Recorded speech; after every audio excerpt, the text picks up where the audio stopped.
بیان نمبر 28 سور پھونکنے کا بیان۔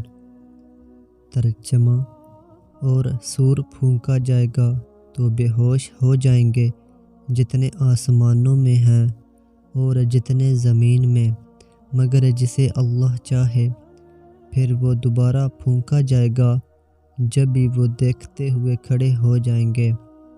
سورہ زمر۔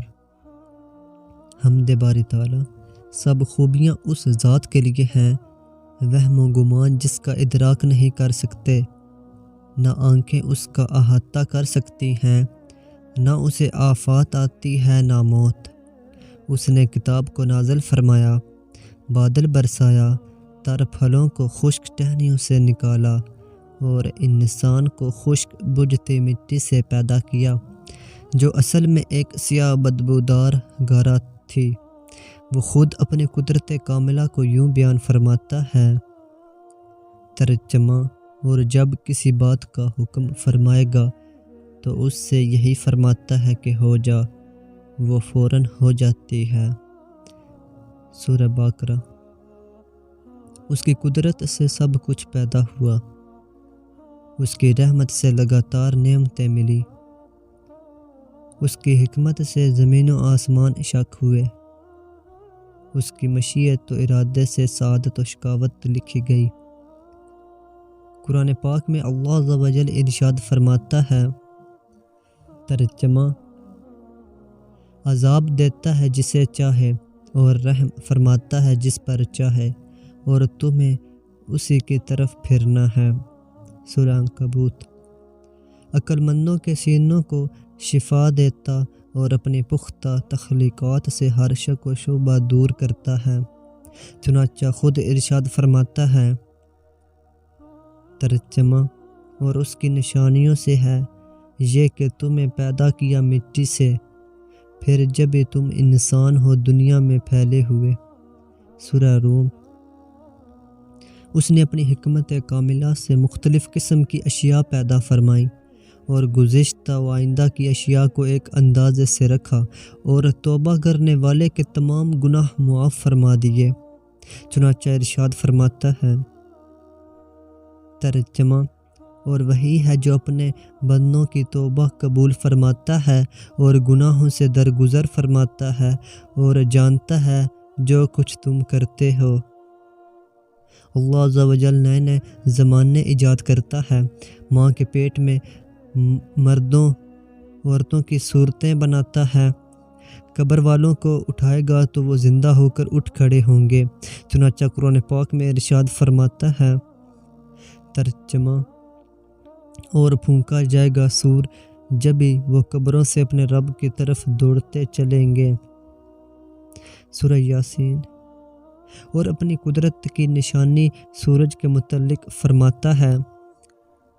ترجمہ: اور سورج کو چراغ کیا۔ سورہ نوح۔ اللہ عز و جل نے بدلیوں سے زور کا پانی اتارا اور اگر وہ چاہے تو اسے کھاری کر دے، پھر اس کا شکر کیوں نہیں کرتے جو کریم ہے، قدر فرمانے والا ہے، مہربان ہے، بخشنے والا ہے، اپنے فیصلوں میں ظلم و ستم سے پاک ہے، زمین و آسمان کا خالق ہے۔ خود قرآن پاک میں ارشاد فرماتا ہے۔ ترجمہ: جس نے آسمان اور زمین بنائے اور اندھیریاں اور روشنی پیدا کی، اس پر کافر لوگ اپنے رب کے برابر ٹھہراتے ہیں۔ سورہ انعام۔ اللہ عز و جل طول و عرض میں پھیلی ہوئی تمام اشیاء کا بھی مالک ہے، اپنے بندوں کے فرائض و سنن قبول فرماتا ہے، سب کو اسی کی طرف لوٹنا اور اسی کی بارگاہ میں پیش ہونا ہے۔ چنانچہ اپنی وسیع قدرت کے بارے میں ارشاد فرماتا ہے۔ ترجمہ: اور اسی کے ہیں جو کوئی آسمانوں اور زمین میں ہیں، سب اسی کے زیر حکم ہیں۔ اللہ عز و جل نے انسان کو مضبوط و مستحکم پیدا فرمایا اور اس میں طاقت و قوت کو ودیت فرمایا، جیسا کہ قرآن مجید میں ارشاد فرماتا ہے۔ ترجمہ: اور وہی ہے جس نے تم کو ایک جان سے پیدا کیا، پھر کہیں تم ٹھہرنا ہے، پھر کہیں تمہیں ٹھہرنا ہے اور کہیں امانت رہنا۔ بے شک ہم نے مفصل آیتیں بیان کر دیں سمجھ والوں کے لیے۔ سورہ انعام۔ اس نے راہ ہدایت کو ظاہر فرمایا اور اس کے تمام راستوں کو بیان فرمایا، اور اپنے بندوں پر اپنی بے درپے ملنے والی نعمتوں کی تکمیل فرمائی، اور وحدانیت کا اقرار کرنے والوں کے چہرے روشن فرمائے تو ان کے چہرے مسکراتے اور کھلکھلاتے ہیں۔ چنانچہ اللہ عز و جل قرآن پاک میں ایسوں کی شان یوں بیان فرماتا ہے۔ ترجمہ: انہیں غم میں نہ ڈالے گی وہ سب سے بڑی گھبراہٹ، اور فرشتے ان کی پیشوائی کو آئیں گے کہ یہ ہے تمہارا وہ دن جس کا تم سے وعدہ تھا۔ سورہ انبیاء۔ اللہ عز و جل نے بدلیوں سے پانی اتارا اور اپنے فضل و کرم سے کامل طور پر نعمتیں عطا فرمائیں۔ اپنے بندوں کے متعلق جو چاہتا ہے فیصلہ فرماتا ہے، کیونکہ خود ارشاد فرماتا ہے۔ ترجمہ: اس سے انہیں پوچھا جاتا جو وہ کریں، اور ان سب سے سوال ہوگا۔ مثلیت سے پاک ذات۔ اللہ عز و جل نے عقل والوں پر پردے ڈال دیے کہ وہ اس کا احاطہ کر سکیں، تو وہ حیران و پریشان ہیں، اور انہیں اپنی توحید کی نشانیاں دکھائیں تو انہوں نے نہ مخالفت کی اور نہ ہی مثل ہونے کا دعویٰ کیا۔ اور اللہ عز و جل نے اپنی بزرگی و عظمت کا ذکر ان کے دلوں میں ڈالا تو وہ اس کی یاد میں مست ہو گئے اور کہنے لگے، اللہ عز و جل کے سوا کسی کی بندگی نہیں، اور اللہ ہی پر ایمان والے بھروسہ کریں۔ اس نے اپنے اولیاء کرام رحم اللہ تعالیٰ پر فضل و کرم کرتے ہوئے انہیں بڑی بڑی نعمتیں عطا فرمائیں، اور اپنے دشمنوں کے لیے دردناک عذاب تیار کیا، اور اپنا ادراک کرنے سے لوگوں کی آنکھوں پر پردے ڈال دیے، لہٰذا وہ کسی کے متعلق اس کے مثل یا مشابہ ہونے کا وہم تک نہیں کرتے۔ چنانچہ اللہ عز و جل اپنی بے مثل و بے مثال شان یوں بیان فرماتا ہے۔ ترجمہ: اسے پاکی اور برتری ہے ان کے شرک سے۔ سورہ یونس۔ اور ارشاد فرماتا ہے۔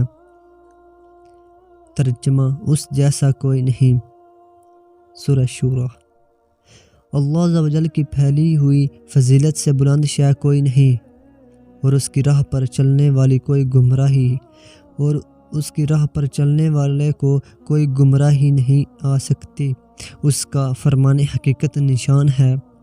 ترجمہ: وہ زندہ کو نکالتا ہے مردے سے، اور مردے کو نکالتا ہے زندہ سے، اور زمین کو جلاتا یعنی زندہ کرتا ہے اس کے مرے پیچھے، اور یوں ہی تم نکالے جاؤ گے۔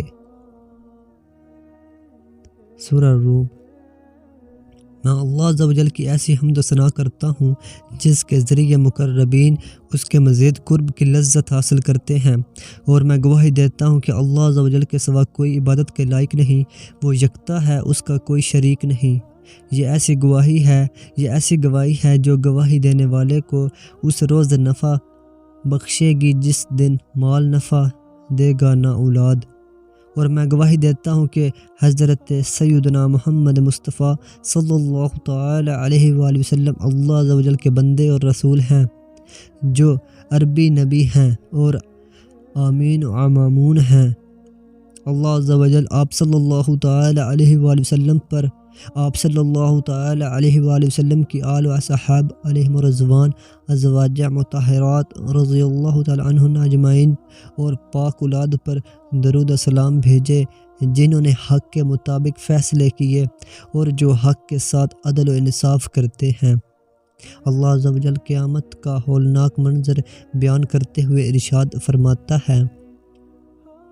ترجمہ: اور سور پھونکا جائے گا تو بے ہوش ہو جائیں گے جتنے آسمانوں میں ہیں اور جتنے زمین میں، مگر جسے اللہ چاہے۔ پھر وہ دوبارہ پھونکا جائے گا جب بھی وہ دیکھتے ہوئے کھڑے ہو جائیں گے۔ سورہ زمر۔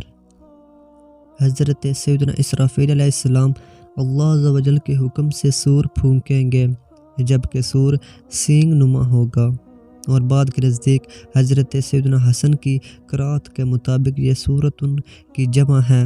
انہوں نے ونفخ فی الصور واو کے فتح کے ساتھ پڑھا ہے۔ حضرت سیدنا ابن عباس رضی اللہ تعالی عنہما فرماتے ہیں، حضرت سیدنا اسرافیل علیہ السلام نے کبھی آنکھ نہیں جھپکائی، یعنی جب سے ان کے ذمہ یہ کام لگا ہے وہ ایک پلک کو دوسری پر نہیں رکھتے کہ کہیں پلک جھپکنے سے پہلے انہیں سور پھونکنے کا حکم نہ دے دیا جائے، اور اس نفخہ سے مراد نفخہ اولا ہے۔ صائقہ کا معنی ہے کہ وہ گھبراہٹ اور آواز کی شدت سے مر جائیں گے۔ الا من شاء اللہ کا مطلب یہ ہے کہ اللہ عز و جل جنہیں چاہے گا انہیں گھبراہٹ سے محفوظ رکھے گا، اور یہ کون لوگ ہوں گے اس بارے میں مختلف اقوال ہیں، چنانچہ ایک قول یہ ہے کہ وہ شہداء ہیں، بعد کے نزدیک ان سے مراد جبرائیل، میکائیل و عزرائیل اور اسرافیل علیہ السلام ہیں، اور بعد نے کہا وہ عرش اٹھانے والے فرشتے ہیں۔ ایک قول یہ ہے کہ تمام فرشتے مراد ہیں، جبکہ ایک قول یہ بھی ہے کہ ان سے حورین مراد ہیں۔ پھر دوسری بار سور پھونکا جائے گا اور یہ دوبارہ اٹھائے جانے کے لیے ہوگا۔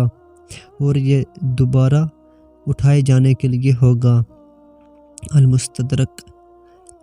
حضرت سیدنا ابو ہریرہ رضی اللہ تعالیٰ عنہ سے مروی ہے، حضور نبی پاک صاحب لولاق سیاہ افلاق صلی اللہ تعالی علیہ وآلہ وسلم کا فرمان حقیقت نشان ہے، اجسام زمین سے اس طرح نکلیں گے جیسے سبزہ، اور روحیں شہد کی مکھیوں کی طرح نکلیں گی، اور ناک کے بانسوں سے جسموں میں اس طرح سرایت کر جائیں گی جیسے زہر خوردہ کے جسم میں سرایت کر جاتا ہے، اور وہ سب ان ہولناکیوں کو دیکھتے ہوئے کھڑے ہو جائیں گے جن کا ان سے وعدہ کیا گیا تھا۔ اے میرے اسلامی بھائیوں، غور کرو، تمہارے سب دوست احباب اپنی حقیقی گھروں کی طرف کوچ کر گئے۔ ان قریب تمہیں بھی یہ سفر طے کرنا اور قبر میں اترنا پڑے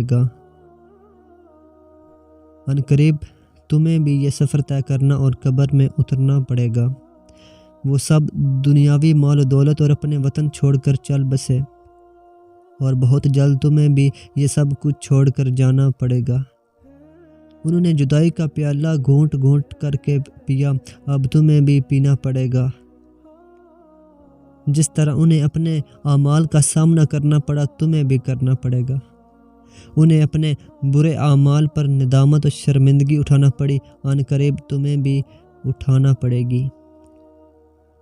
وقت کو فضولیات میں برباد کرنے پر وہ حسرت و افسوس کی آفت میں مبتلا ہیں، ان قریب تمہیں بھی حسرت کی آفت میں مبتلا ہونا پڑے گا۔ وہ موت کی سختیوں سے ہمکنار ہوئے، اور جلد ہی تمہیں بھی ان سختیوں کا شکار ہونا پڑے گا۔ انہوں نے اپنی آنکھوں سے ہولناکیوں کو دیکھا، ان قریب تم بھی دیکھ لو گے۔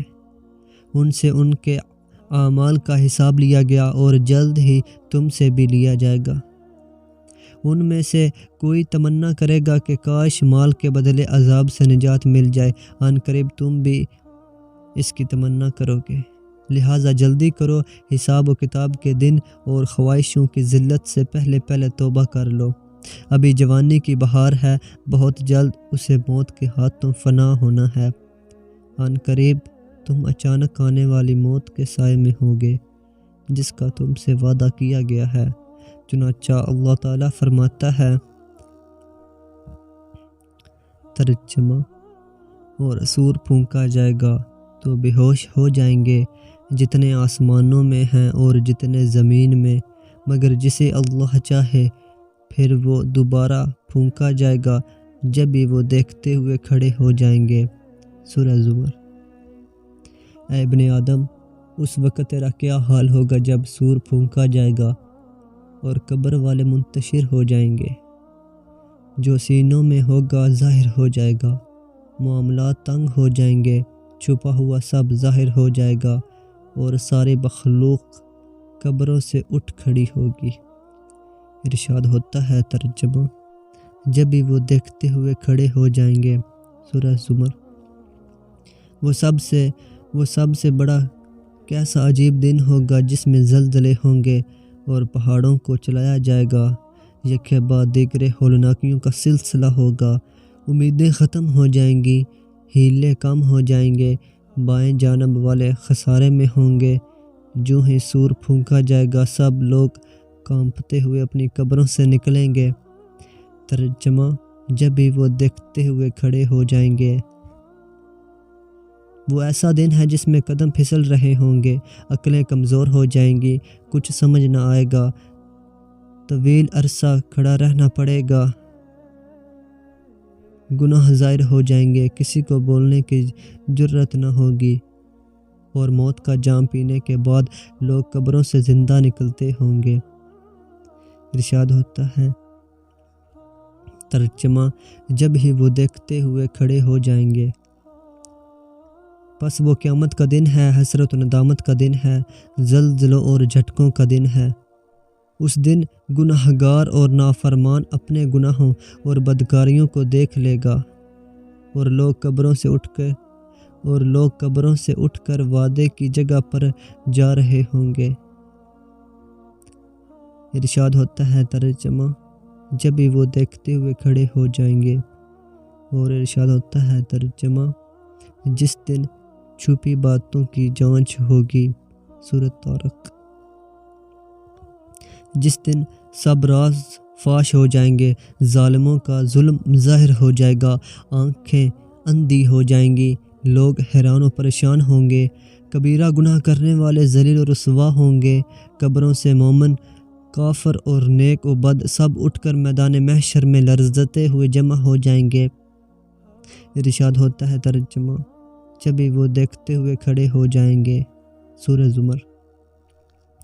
حضرت سیدنا محمد بن سماک رحمۃ اللہ تعالیٰ علیہ بہت زیادہ رویا کرتے تھے۔ جب آپ رحمۃ اللہ تعالیٰ علیہ سے رونے کا سبب پوچھا گیا تو ارشاد فرمایا، قرآن پاک کی اس آیت مبارکہ نے مجھے رلا دیا ہے۔ ترجمہ، اور انہیں اللہ کی طرف سے وہ بات ظاہر ہوئی جو ان کے خیال میں نہ تھی، سورہ زمر۔ پھر فرمایا، آنکھیں رونے کے درد کا ذائقہ کیسے نہ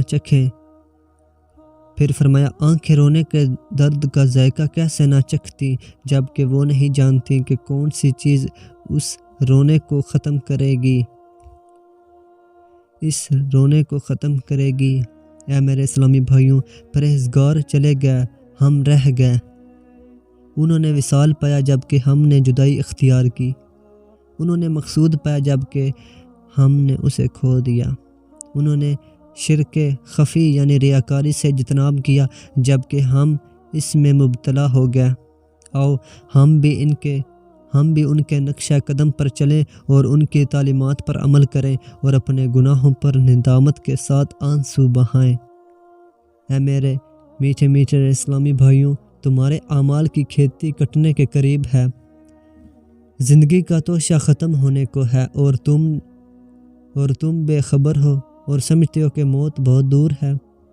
ہاں ان قریب اس دن تم ندامت و پشیمانی کے عالم میں ہوگے، جب باپ اپنی اولاد سے بھاگے گا، تمام معاملات منتشر ہو جائیں گے، سور پھونکا جائے گا، پھر ماضی پر حسرت و ندامت کا کوئی فائدہ نہ دے گی۔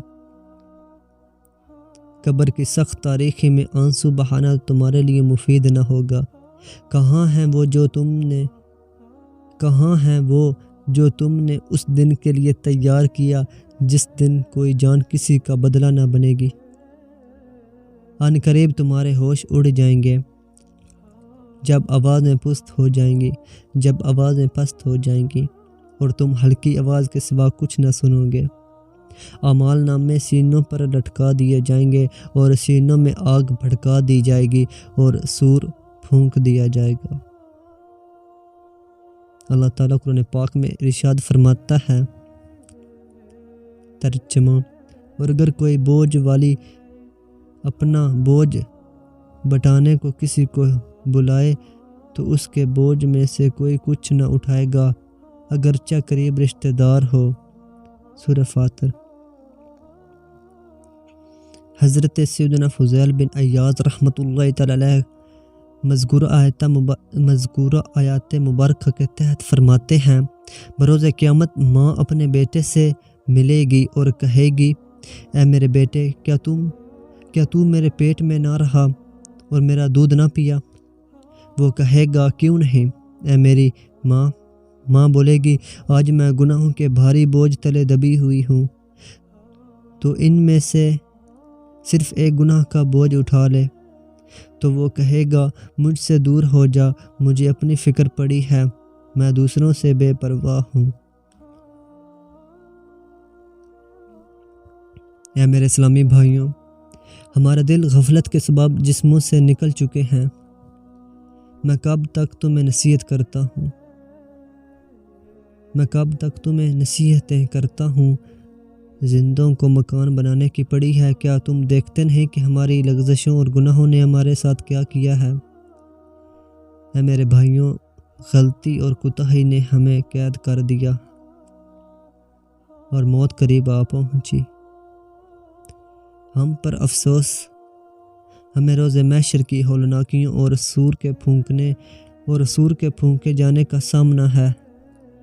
اے میرے بھائیوں، آخر کب تک توبہ میں دیر کرتے رہو گے؟ اللہ عز و جل کی قسم، بڑھاپا آ رہا ہے، جوانی جا رہی ہے، تم کب اپنے مالک عز و جل سے صلح کرو گے اور کب اس کی بارگاہ میں پیش ہونے کی تیاری کرو گے؟ کیا تمہیں دوستوں، عزیزوں کی موت اور اس کے بعد پیش آنے والے معاملات سے عبرت حاصل نہیں ہوتی؟ کیا تم سور کے پھونکے جانے سے عبرت نہیں پکڑتے؟ روایت میں ہے کہ جب کوئی نوجوان اپنے مالک عز و جل کی بارگاہ میں توبہ کرتا ہے تو فرشتے ایک دوسرے کو خوشخبریاں دیتے ہیں۔ دیگر فرشتے پوچھتے ہیں، کیا ہوا؟ تو ان کو کہا جاتا ہے کہ ایک نوجوان نے خواب غفلت سے بیدار ہو کر اپنے پروردگار عز و جل کی بارگاہ میں توبہ کر لی ہے۔ پھر ایک اعلان کرنے والا اعلان کرتا ہے، اس نوجوان کی توبہ کے استقبال میں جنتوں کو سجا دو۔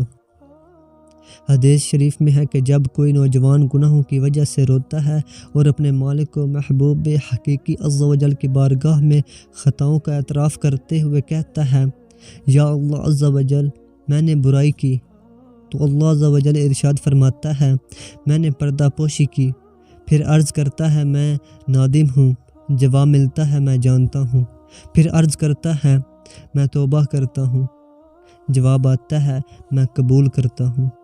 اے نوجوان، جب تو توبہ کر کے توڑ ڈالے تو ہماری طرف رجوع کرنے سے حیا نہ کرنا، اور جب دوسری مرتبہ توبہ توڑ دے تو تیسری مرتبہ ہماری بارگاہ میں حاضر ہونے سے شرمندگی تجھے نہ روکے، اور جب تیسری مرتبہ توڑ دے تو چوتھی مرتبہ بھی ہماری بارگاہ میں لوٹ آنا، کیونکہ میں ایسا جواد ہوں جو بخل نہیں کرتا، میں ایسا حلیم ہوں جو جلد بازی نہیں کرتا، میں ہی نافرمان کی پردہ پوشی کرتا اور تائبین کی توبہ قبول کرتا ہوں، میں خطائیں معاف کرتا، ندامت کرنے والوں پر سب سے زیادہ رحم کرتا ہوں، کیونکہ میں سب سے بڑھ کر رحم کرنے والا ہوں۔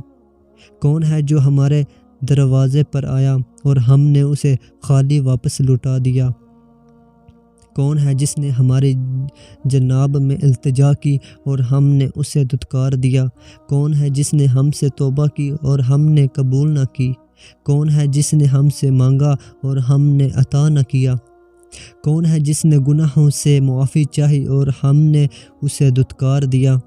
کیونکہ میں سب سے بڑھ کر خطاؤں کو بخشنے والا، سب سے بڑھ کر عیبوں کی پردہ پوشی کرنے والا، سب سے بڑھ کر مصیبت زدوں کی مدد کرنے والا، گریہ وزاری کرنے والے پر سب سے زیادہ مہربان اور سب سے زیادہ غیبوں کی خبر رکھتا ہوں۔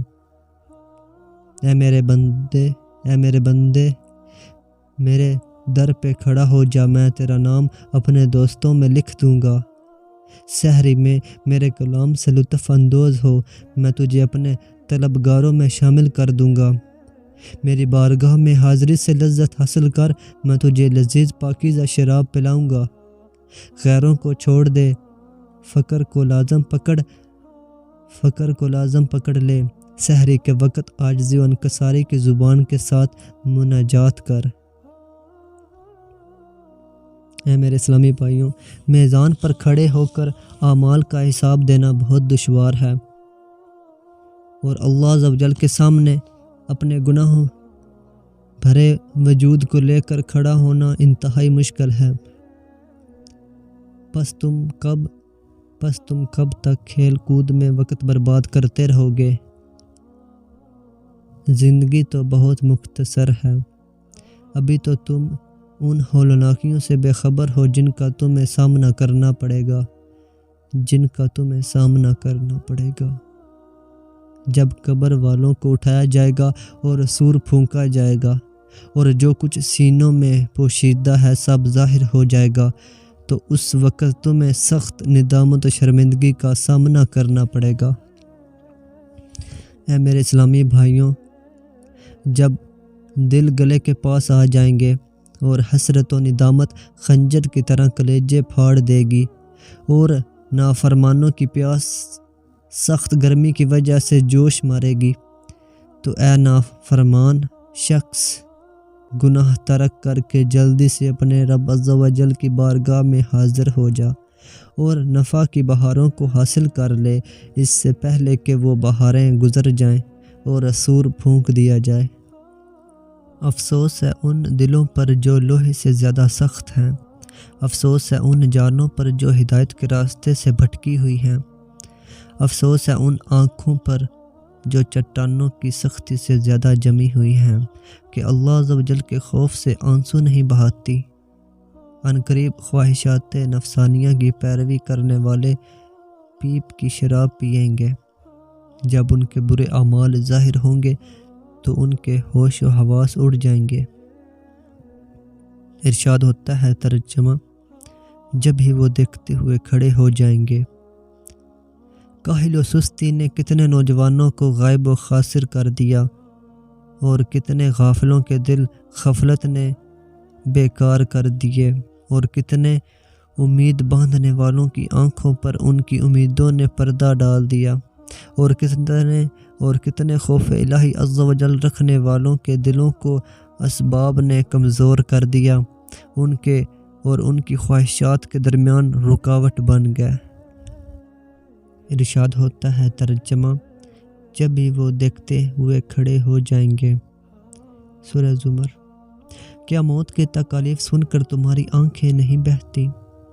کیا موت کی وحشت سے تمہارے دل نہیں گھبراتے؟ کیا وعظ و نصیحت کی طرف تمہارے کان متوجہ ہو کر کچھ نہیں سنتے؟ کیا فنا ہونے والی شے کی طلب سے تمہارے پیٹ سیر نہیں ہوتے؟ اللہ عز و جل کی قسم، اور ضرور تم سے تمہارے کام پوچھے جائیں گے، جیسا کہ خود رب العالمین ارشاد فرماتا ہے۔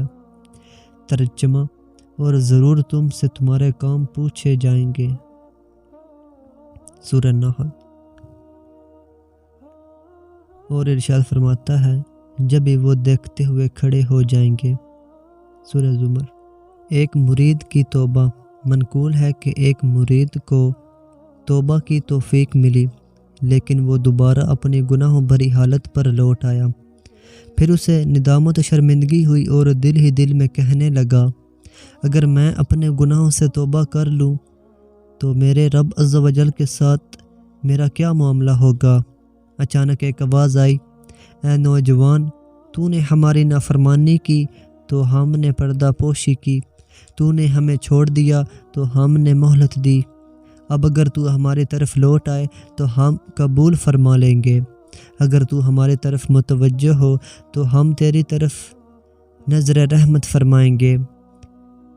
تو نے عرصہ دراز تک اعلانیہ ہماری نافرمانی کی، لیکن ہم نے خطاؤں کو ڈھانپ دیا، تو نے ہم سے کتنی دوری اختیار کی، پھر بھی ہم نے اپنے قریب کیا، تو نے نافرمانیوں کے ساتھ ہمارا مقابلہ کیا، پھر بھی ہم نے درگزر کیا، اب بھی تو ہماری طرف لوٹ آیا اب بھی تو ہماری طرف لوٹ آئے اور ہم سے صلح کر لے تو ہم بھی صلح کر لیں گے۔ حضرت سیدنا علی بن موافق رحمۃ اللہ تعالی علیہ اپنی مناجات میں عرض کیا کرتے تھے، اے میرے مالک و مولا عز و جل، تیری عزت و جلال کی قسم، میں تیرے دروازے سے نہیں ہٹوں گا اگرچہ تو مجھے دھتکار دے، میں تیری بارگاہ سے نہیں پھروں گا اگرچہ تو مجھے دور بھی کر دے، میں تیرے وصال سے دوری اختیار نہیں کروں گا اگرچہ تو مجھ سے تعلق توڑ لے، میں تیری محبت کو دل سے نہیں نکالوں گا اگرچہ تو مجھے عذاب دے۔ اے میرے مالک و مولا عز و جل، اگر تو میری نگاہوں سے پوشیدہ ہے تو کیا ہوا، تیری محبت تو میرے دل میں ہے، اگر تو مجھے چھوڑ دے اور دور کر دے تو پھر بھی تیری محبت میرے دل میں چھپی رہے گی۔ رقت انگیز دعا۔ میٹھے میٹھے اسلامی بھائیوں، ذلت و عاجزی کے ساتھ ہاتھوں کو بلند کر لو اور اپنی آنکھوں سے موسلا دھار آنسو بہاتے ہوئے تنہائی میں اور اعلانیہ بلند آواز سے دعا کرو، اے ہمارے مالک و مولا عز و جل، تیرے گناہ گار و نافرمان بندے گناہوں سے معافی کی آس لگائے تیری بارگاہ میں حاضر ہیں، ہم راہ حق سے بہک چکے ہیں اور ہماری ہلاکت نے ہمیں جہنم کے قریب کر دیا ہے۔ یا رب العالمین، ہم تیری بارگاہ میں اپنی عاجزی و انکساری، ندامت و شرمندگی اور آنسوؤں کی کثرت بطور شفیع پیش کرتے ہیں۔ یا الہی عز و جل، اگرچہ گناہ ہمیں تیرے عذاب سے ڈراتے ہیں لیکن ہمارے حسن ظن ہمیں تیرے عفو و کرم کی حرص دلاتا ہے۔ اگر تو معاف فرمائے تو تجھ سے زیادہ اس کے لائق کون ہے، اور اگر تو عذاب دے تو تجھ سے بڑھ کر عادل کون ہے۔ یا رب العالمین عز و جل، اگر تو صرف عبادت گزاروں پر رحم فرمائے گا تو عبادت میں کوتاہی کرنے والوں کا پرسان حال کون ہوگا۔ اگر تو صرف مخلص لوگوں کا ہی عمل قبول فرمائے گا تو ریاکاروں کا کیا بنے گا۔ یا الہی عز و جل، میری حسرت کتنی بڑی ہے کہ میں دوسروں کو نصیحت کرتا ہوں اور خود تجھ سے غافل ہوں۔ اے میرے مالک عز و جل، میری مصیبت کتنی شدید ہے کہ میں دوسروں کو بیدار کرتا ہوں اور خود غفلت کی نیند سویا ہوا ہوں۔ اے میرے آقا و مولا عز و جل، میرا قصہ و ماجرا کتنا عجیب ہے کہ میں راہ حق کی طرف دوسروں کی رہنمائی کرتا ہوں جبکہ خود ظالم ہوں۔ یا اللہ عز و جل، نصیحت کرنے والے کو بھی بخش دے اور سننے والے کی بھی بخشش فرما دے۔